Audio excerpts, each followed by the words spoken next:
Manly Palmer Hall, 33-degree Freemason, says man is God in the making. Hinduism teaches this, that through your various incarnations, and Buddhism teaches it, that eventually through nirvana you become one with the divine, you are divine. Another Masonic writer writes, be still and know that I am God, the final recognition of the all in all, the unity of the self with the cosmos, the cognition of the divinity of the self. So this is the opposite of what the Bible teaches in the beginning. Sin would lead to death, but the serpent said, you will surely not die, you shall be like gods. So this is serpent language, this is not God language, this is Lucifer's teaching, this is not God's teaching.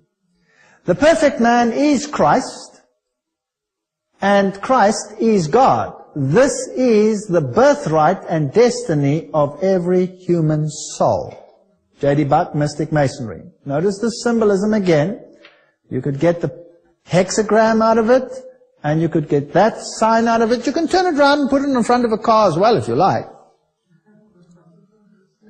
A triangle with a point down represents the deity and is called the deity's triangle or the master triangle. With a point up it is called the earthly triangle, pyramid triangle or the fire triangle, and this emblem symbolizes the perfect or divine man. So when a religion uses these triangles, in Kabbalism they are saying we are divine. So the Star of David is a in-your-face God, we are divine. That's a terrible statement I'm making here tonight. That's a terrible statement.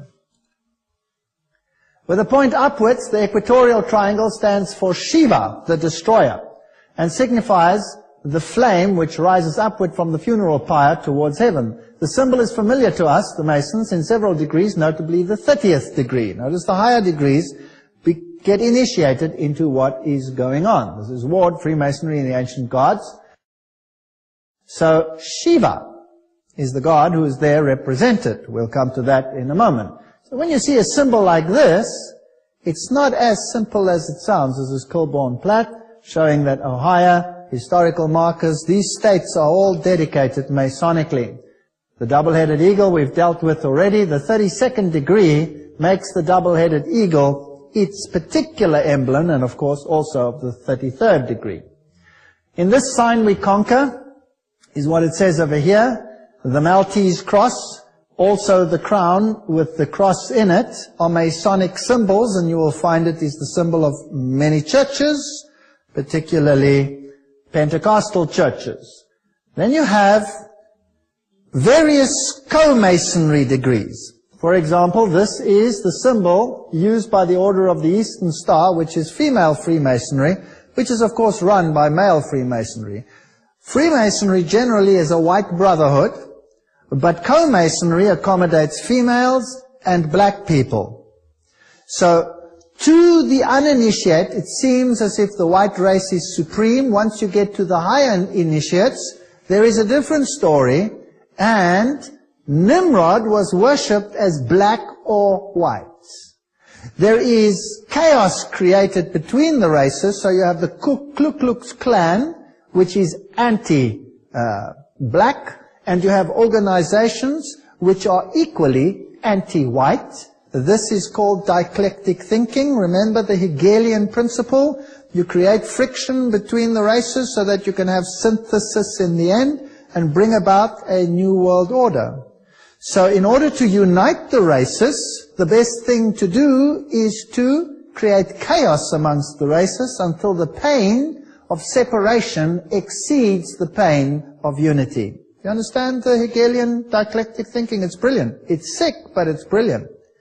And it doesn't matter if you sacrifice hundreds of thousands of lives to achieve your objective, because the end justifies the means. It really is a terrible doctrine. So if we go to co-masonry, this is the symbol of co-masonry. Are the symbols, words, and other Masonic expressions also found within the occult? Yes, they are. They are also used in the Golden Dawn and other societies. As we say, here is the Order of the Eastern Star, here is their main center, the international headquarters, also known as the International Temple. That is where it is, in Washington, D.C. This is Prince Hall Freemasonry. This is Black Freemasonry. And very often the Masons themselves do not know about all these sub-organizations. So if you go up the ranks of Prince Hall Freemasonry, then you will find Knights Templars up there, for example. Knight Templar, well, that tells you something, right? So they really use these names. This is their own page, so this is not something that has been thought up. And the very, very highest individuals in the black world, for example, are Prince Hall Freemasons. Might I mention a name, Nelson Mandela, if you're interested? This is what they look like. So there's no such thing as it just being a white brotherhood, although each one of the groups is individually often non-informed. This is the levels. These are the levels in Freemasonry, and we can fill them in. The actual levels vary according to the source. This one here is as it was revealed by Ayn Rand, who was the girlfriend of Philip Rothschild. She committed suicide. Humanism is the lowest level. Masons, no aprons. The YMCA, the whole Scout movement out there, etc., forms part of Masonic organizations. Rotary, the Lions, the Odd Fellows, well, you have them right next door. The Lions, of course, use the two-headed lion, the Janus, the two-headed one, all those symbols. And these are all good organizations that appear to do very good things. Blue Masons, that's John's Masons. There you have the name John again. Get very nervous when you hear it. York Rite, Scottish Rite, Communism, B'nai B'rith, Jewish Masonry, Council of 500, Council of 33, Council of 500, also known as the Bilderbergers, if you like, the Council of 13. And at the highest level, we saw that the papacy is involved because the Jesuits control all of them, every single level. Here is the Pope in front of the Boy Scout movement, and this is the feeder organization into other organizations. And none of them know anything about it, so don't accuse them, but have a look at some of their symbolism and see if you find the Masonic symbolism there. You'll find it. Female Masons that were very prominent, of course, Helena Petrovna Blavatsky, founder of the Theosophical Society, Annie Besant, Alice A. Bailey, and Alice A. Bailey, her husband, was Foster. He was a 32-degree Freemason and part of Co-masonry. They started a publishing company known as Lucifer Trust, which they later changed to Lucis Trust. This is Helena Petrovna Blavatsky. This one over here is Alice A. Bailey. And these are the ones who wrote down the secret of the secret doctrines. Of course, once they achieved the highest degrees, then they would have to be male. So Annie Besant is known as Brother Annie Besant, 33-degree Freemason. The same in the Egyptians. If a female pharaoh became pharaoh, then she was male. So Hatshepsut, for example, is figured with a beard, because you had to be an honorary male. You can't be the reincarnation of the sun god if you're a female. So Co-masonry, Annie Besant, and all these high masons, Alice A. Bailey, high priestess of the New Age movement, received messages from a Tibetan known as Dwal Kul. On her writings, you will find, of course, the Masonic symbols. And these are her writings. And, of course, Blavatsky is the one who wrote Isis Unveiled, Secret Doctrine, and all of these mystic Masonic books, which are virtually impossible to get hold of, although these days you can, if you search, find them. Let me take you to one of the largest lodges in the world, which has become a museum. This one is in Guthrie, in Oklahoma. We'll go inside. You will see swastikas. They will say they are the other way around.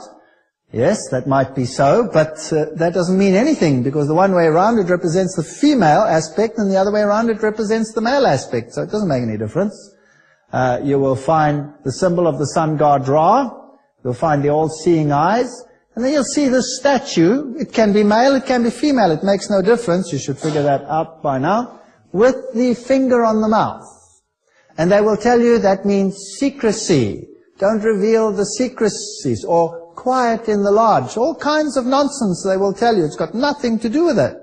This is only for the initiate to know what this is. This is the symbol of Horus, and I'll show it to you in a moment. On the floor, you have the various pentagrams in this form over here, and the pentagons. And in front of this statue it says, all who stand here stand facing the east. Let each review his obligation and renew them in his heart. So this worship is towards the east, which the Bible forbade. Now there's the god Horus. You will notice that he's always depicted with his finger on his mouth. His religion is for the initiate. These are the dress of the various Masonic levels. The Sovereign Grand Commander has this symbol on the front. And there you have it on Sovereign Grand Commander Henry Clausen. That it is. That's the symbol of Baphomet. That's Baphomet, the androgenic god. And you will be surprised where Baphomet features these days. I will be showing it to you in future lectures. And of course, it's also on the building over here, which is the headquarters of the Mother Supreme Council of the world, Washington, D.C., where the Constitution for the New World Order has already been written, right there.